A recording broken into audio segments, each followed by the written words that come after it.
Hey guys, I'm Hacker Magnus. Welcome back to another episode of Minecraft, and this is the first episode of Minecraft tutorials. And today I'm gonna be teaching you guys how to use redstone in an advanced way.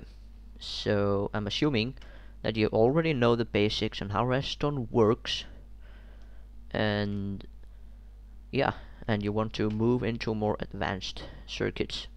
So I'm probably gonna make this in 2 or 3 parts. Um, in this one, I will be teaching you, well, basics of advanced circuits. The first thing I would like to go over is logic gates. You're definitely gonna need logic gates in advanced circuits of redstone.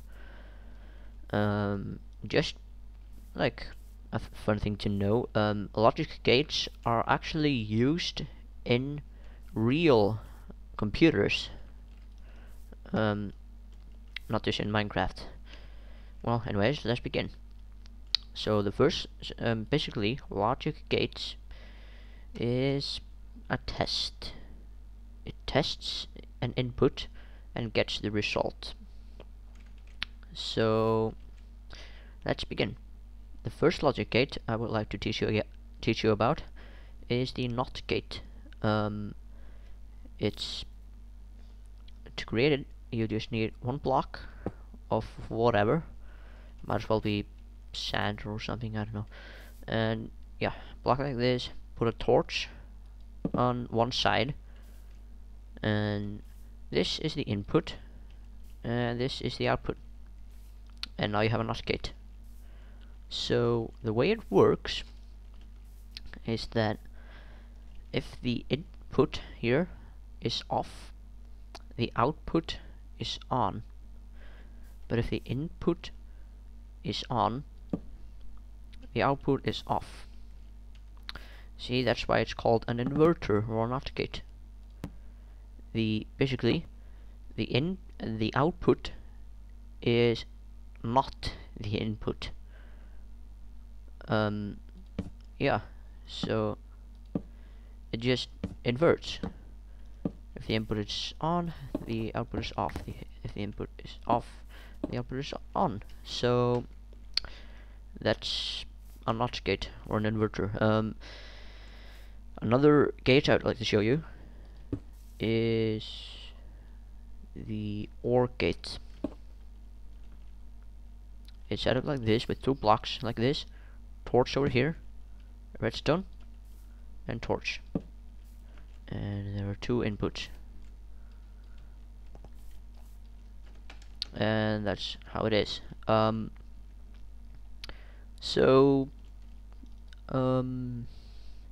Yeah, basically, yeah, there are 2 inputs and an output, and if either one of the inputs are on, the output is on.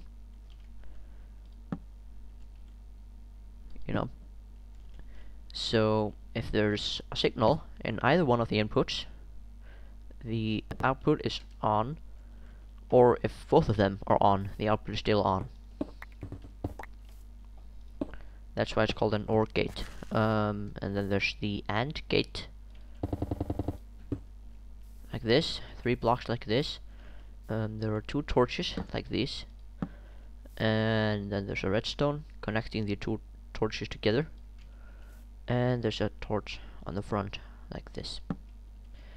And these are the inputs, and this is the output. So the way it works is that if both of the inputs are off, the output is off. If either one of the inputs excuse me, if either one of the inputs are on, then the output is still off. But if both of them are on, the output is on.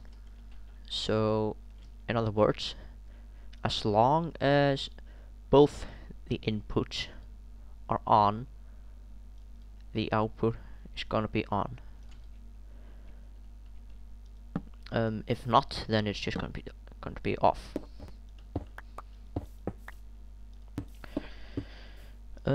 Yeah, and there's one more gate that is important, and I would like to show you. That is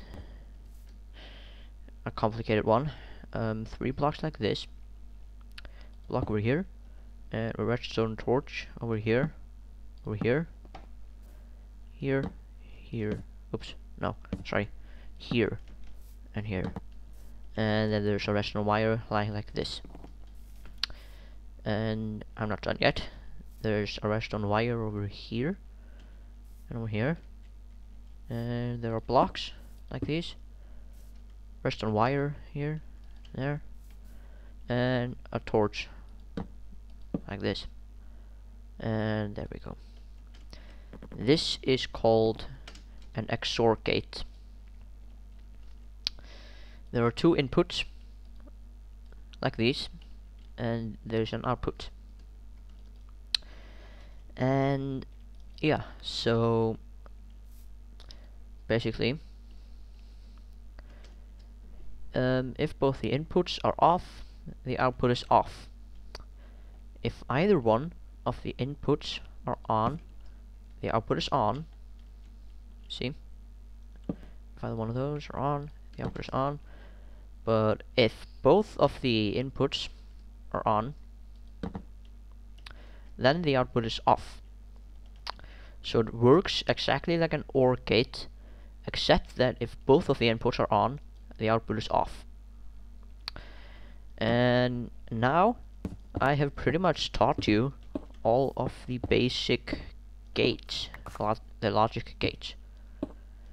And well, technically, this is all you need to know to build a computer.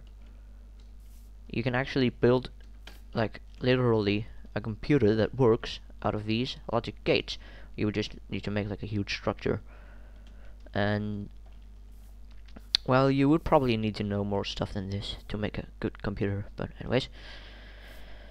The next thing I want to show you is not a gate, but it's a timer or a clock pulse. So it's just a block like this, and there's a torch over here, and there's a repeater going like going that way, and you can right click on it to do this, and it'll go and yeah, like this. And then you want to take the wire that comes from it and connect it back into the block, and now you have a timer or a clock pulse. As you can see, it goes on and off repeatedly, and you can actually set the time. See? So it's pretty much programmable. If you have it running on this setting, actually it's gonna burn out in a minute, so that won't work. And if you want to make a clock pulse longer, then you're just gonna use 2 repeaters. Then you can make like a really long clock pulse. And a clock pulse is really useful. It's really useful, and I will show you why in the next part of this. And there's only one more thing I would like to show you in this episode. Block like this, and this, and torch like this, and wire like this. And this is the output, and this is an input, and this is an input. Hang on a moment, let me put it today. Okay, this is a memory cell. So what it does is, right now the output is off, and if I send a redstone signal in this input, the output is on, and if I take this off, the output is still on. So it remembers the input, the current input. And if you want to set it to 0 again, you just send a signal over here, and it becomes 0, and then you take it off and it's gonna become, and it's still gonna be 0 or off. And yeah, so basically you send a signal in this wire if you want to turn it on, and you send a signal in this wire if you want to turn it off, and it is going to remember even after you take the signal off. And I think that just about does it for this part of the Redstone tutorial. I hope you guys enjoyed. Please comment, rate, and subscribe, and thanks for watching.